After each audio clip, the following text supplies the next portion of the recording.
«Не может быть!» – закричали врачи в родильном зале, когда 56-летняя Вера Анатольевна, вся в слезах и страданиях, родила своих детей. В момент, когда они увидели, кого она родила, медсестры и врачи онемели от неожиданности. Как такое могло произойти? Что привело эту женщину с такой непростой жизненной историей к такому невероятному событию? Все началось гораздо раньше, когда Вера столкнулась с непростыми обстоятельствами в своей жизни. Вера, человек с сильным духом, всегда была заботливой матерью и женой, но в последние месяцы ей стало трудно. Сильные боли внизу живота и спине не давали ей покоя. Вера, привыкшая быть сильной, начала ощущать неуверенность. Она считала, что умирает, и сердце ее наполнялось отчаянием. Все, о чем она мечтала, это поскорее увидеть своих внуков, понянчить их и оставить после себя лишь счастливые воспоминания. Но ее муж Николай не воспринимал ее боль всерьез. «Напрасно беспокоишься», – говорил он, советуя обратиться к местному фельдшеру. Эта помощь казалась ему более чем достаточной. Ведь его мнение о здоровье жены в последние годы было довольно скептическим. Местный фельдшер, Настя, всегда пользовалась уважением среди местных жителей, и Вера, не имея другого выхода, решила посетить ее. В назначенный день, под тяжестью своих страданий, она направилась к фельдшерскому пункту. Настя внимательно выслушала ее жалобы, назначила анализы и успокоила Веру, предложив лечение. Но внутри Веры что-то шептало ей, что это может быть не просто очередная простуда. После анализа Настя, стараясь сохранить спокойный вид, посмотрела на результаты и произнесла то, что перевернуло мир Веры с ног на голову. Она была беременна. Вера не поверила своим ушам и настаивала на повторных анализах. Она еще не была готова к такому повороту судьбы, о котором даже не мечтала. Но Настя, стараясь поддержать ее, с уверенностью подтвердила беременность, и Вера в шоке осталась без слов. Ее приход в жизнь снова изменился, но не в том плане, в котором она мечтала. В этот момент она очутилась на распутье. Что делать с этой новостью? Что делать с тобой? С этими мыслями Вера вернулась домой, наводя горькие размышления в своей голове. Быстро став к ней удушливой, беременность ощущалась как карма, как наказание за все грехи. Она вспомнила свою дочь Аллу, которая уехала и не вернулась в родные края, оставив ее одну с пустотой. Вера, охваченная горем и не видя выхода, подумывала о том, чтобы покончить с собой, но именно в этот момент ее муж Николай почувствовал ее отчаяние и смог ее остановить. Он был ее крепостью, но в его голосе отсутствовала та уверенность, которую она так отчаянно искала. Тем не менее, Вера и Николай пришли к решению не делиться новостью о беременности с Аллой. Они молились и радовались каждому дню, который приближал их к появлению детей. Протекающая беременность оказалась тяжелой, но анализы показывали, что с детьми все в порядке. День за днем они создавали маленький мир, полный надежд на лучшую жизнь, но внутреннее беспокойство не покидало Веру. Когда Алла, неожиданно появившись в родном доме, узнала о беременности матери, ее реакция была крайне бурной. Она была в ярости и не способной понять, как ее родители решились на такой риск в таком возрасте. Обвиняя родителей в глупости, она не оставила им шансов оправдаться перед ней. Вера и Николай были в шоке от ее резкой реакции. «Как вы могли так рисковать?» – кричала Алла. Ее слова резали как нож. Вера чувствовала, как в ее душе собралось отчаяние и горечь. Она не знала, что ответить на слова дочери. Как объяснить ей, что это также доброе начало для них всех? Ситуация вскоре накалилась до предела. Алла, не понимая чувства своих родителей, угрожала не заботиться о детях, если они появятся. Это разрывало Веру изнутри. Она чувствовала обиду за произнесенные слова, но в этот момент не могла противостоять дыханию собственных эмоций. Затем, в самом сердце непонимания, Вера столкнулась с резким ухудшением состояния. Тошнота и боли в животе нарастали, и ее жизнь зависела лишь от удачи. Николай решился вызвать скорую помощь, но, прибыв в роддом, Вера потеряла сознание. В больнице Николай был полон тревог. Он следил за тем, как врачи работали, обсуждая возможные риски и патологии. Он переживал за здоровье своих будущих детей и о том, как они смогут справиться с этой ситуацией. Беспокойство накатывало с каждой минутой, и врачи, видно, также осознавали сложность родов для Веры. Вскоре произошло то, о чем никто не ожидал. Медсестра строгим голосом сообщила Николаю, что ему нельзя оставаться в роддоме. Он чувствовал себя одиноким и беспомощным, как будто вес мира лег на его плечи.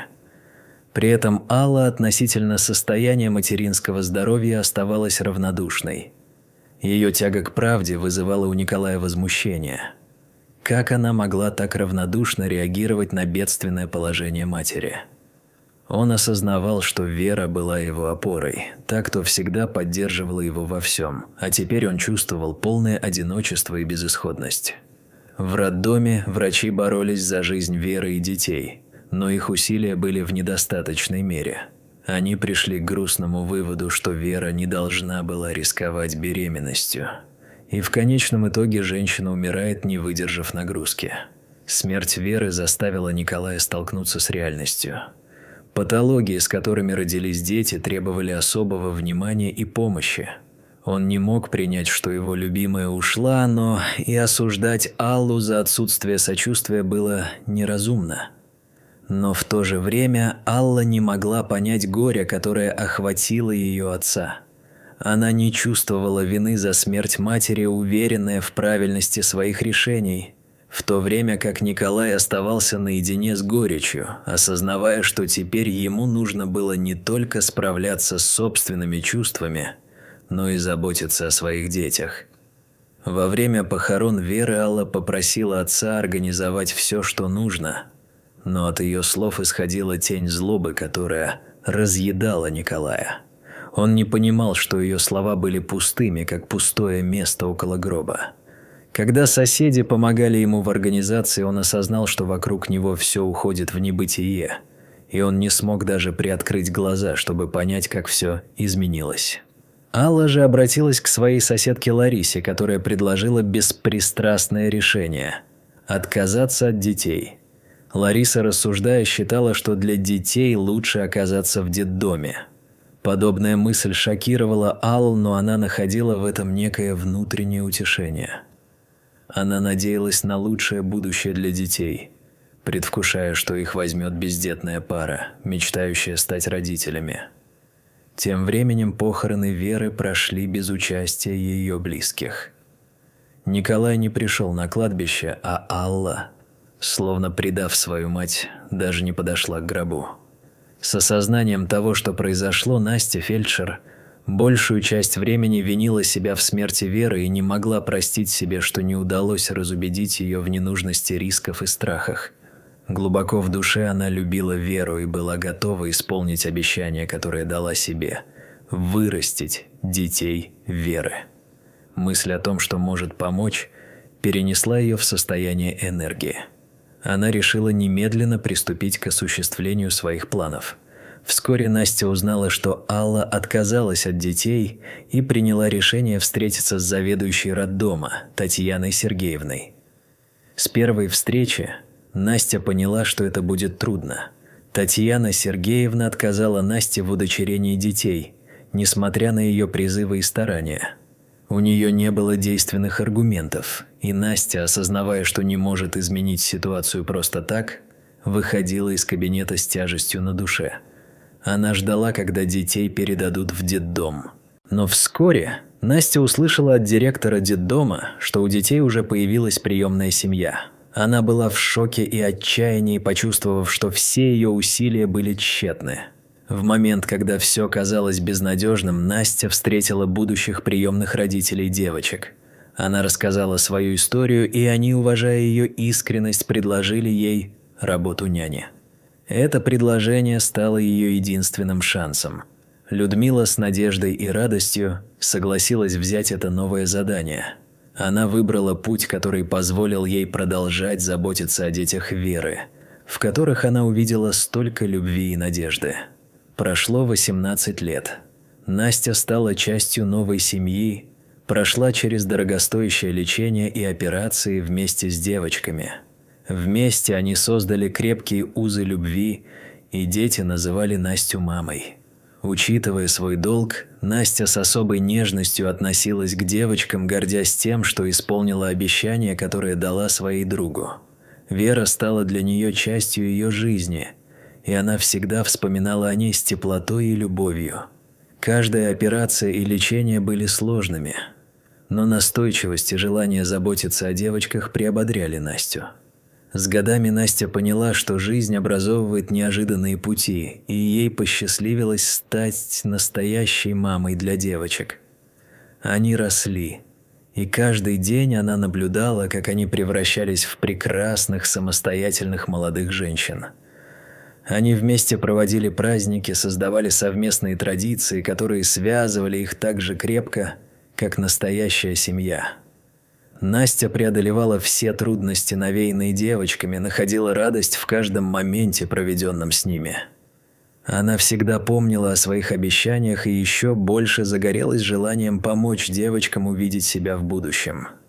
Люди оказывали поддержку, познав ее усилия и трудности, и казались, будто каждый год приносил ей новые надежды. Одним днем, сидя с девочками за чаем, Настя заметила, как их лица сияли от счастья и радости. Приятные разговоры, воспоминания о былом, легкость в воздухе напоминали ей о том, как много можно достичь, несмотря на тернии, через которые ей пришлось пройти. Вечером, глядя на звезды, она задала себе вопрос: как бы сложилась жизнь Веры, если бы она была рядом здесь, сейчас? Из глубины души отозваться на этот вопрос не было нужно, потому что Настя знала, что Вера была бы горда тем, что ее мечта воплотилась в реальность. Таким образом, Настя выполнила свое обещание, став истинной матерью для детей Веры. Это история о том, как любовь может спасать и переплетаться даже в самые трудные времена, и как одна женщина, преодолев трудности, проложила цены к счастью. Вера всегда оставалась в ее сердце, а их общая история стала символом надежды и любви в их семье.